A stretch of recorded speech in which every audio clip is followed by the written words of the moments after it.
I'm going to start back here on the right. First question for Bryson. Bryson, the moment you hit that grand slam, talk about being able to, at that moment, add to the lead and cut up the game, put some distance between yourselves and the Marlins. Yeah, it was. I mean, you always, especially in the playoffs, you just know you need more runs and just kind of thinking get the ball in the air for a sac fly at the very least, and was able to get a good swing on an inside fastball. So. Next question, over here on the left in the first row. Bryson, over the offseason, you talked about fastballs and the way you handled them last postseason to hit a grand slam and that spot on a fastball off a lefty. Just how does that feel for you as far as progress and how far you've come?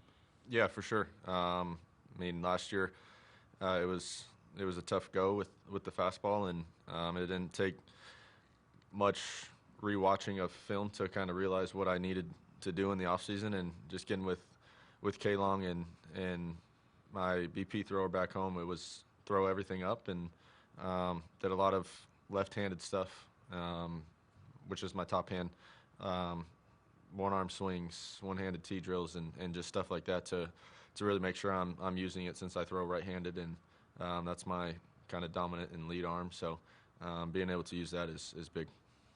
And last year, obviously, there were some big moments, Reese's bat spike and Bryce's home run. What's it mean to you that you might have one of those moments this year that people look back on and it's on highlight reels for a long time, the Grand Slam?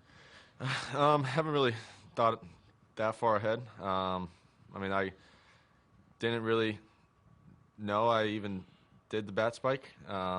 Stubby told me, and I mean, I don't usually pimp home runs. I don't think I hit them far enough to do that. So it just kind of got caught up in the moment, I guess, and yeah. Bryson, what did you think of Nola tonight? What do you think made him especially dominant? Yeah, he's. I mean, you can't say enough good things about Knowles, and anytime he's out there, you know he's going to give us a chance to win the game. And I mean, the two pitching performances we had from our starters this series was second to none, and they both had it from the very first pitch, and then the bullpen guys came in and threw strikes and got outs when we needed them, and just playing behind Knowles and kind of seeing what he's doing and seeing which pitches are working, and you kind of know as a defender who, like, what they're going to hit off a certain pitch and where they might hit it. So he always keeps us in the game, which is good, and we never fall asleep out there, and made all the plays behind him too. Does it mean more to for you guys to watch the way he pitched tonight with what he kind of overcame this season? He was kind of inconsistent at times, but he really has seemed to found a groove here at the end of the season. Yeah, I mean, like I said, it's Knowles, and you know what you're going to get, and I mean, there was a couple starts maybe that he wasn't quite himself, and he knew that and went back to work, and like I said, anytime he has the ball, we have all the confidence in the world that he's going to get those outs that we need, and he's one of the best in the game, I think. So. Okay, we're going to go here on the far right. What was that moment like? What was it like to hear the crowd as the ball came off the bat, and what was it like to hear the crowd sing your song afterwards?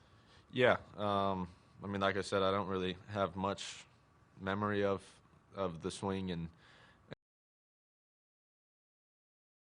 myself, so I knew the crowd was loud, and anytime we get to play here, you know it's going to be loud from the very first pitch, and it's just, I mean, I wouldn't want to play anywhere else, and it's a phenomenal time every time we take the field here in the postseason, and just being able to do this at home was really cool.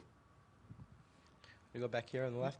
You mentioned how looking back at last year's postseason, you maybe looked a little bit tired. How much better prepared do you feel for that extra month of games this time around?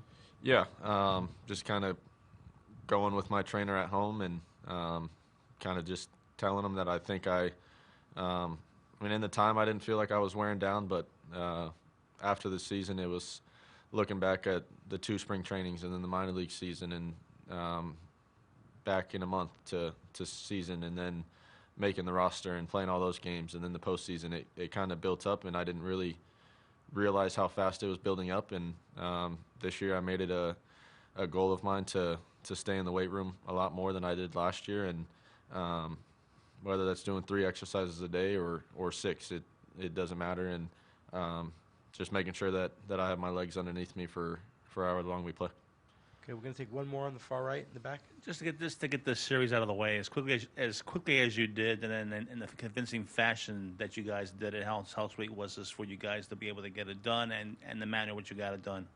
Yeah, like I said, the two guys that got the ball in game 1 and 2 were pretty lights out from the very first pitch, and I mean, any playoff series you want to win as fast as you can and save some arms for the next series. And I mean, we came out swinging the bats pretty well, and the at-bats were pretty good for the most part. So it was a good series.